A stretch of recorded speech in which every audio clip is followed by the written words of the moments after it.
ఎంత పడుతుందిరా? లక్షకి ఎంత పడుతుంది? ఇంకే లక్షకి ఎంత పడుతుంది? ఇంట్రెస్ట్ రా 30 వయసు 4,000 పడుతుందా?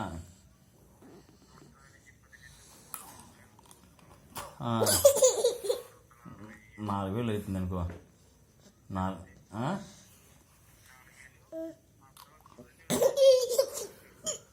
ఎందుక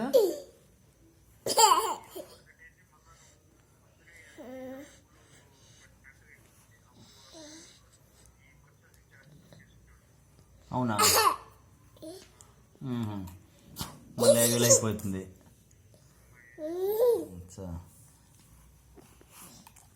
అప్పుడు దానికి ఒకే 20,000 అయిపోతుంది. ఎందుక ఏందిరా మొత్తం వాడే పట్టుకున్నా మనకేం వస్తుంది? అదే కదా చెప్పింది ఫస్ట్ 1,000 రూపాయలు వేసా. లక్షగా వెలువరా అంతే. 1,05,000 అంటే 5 లక్షలకి 25,000 అయిపోతుంది.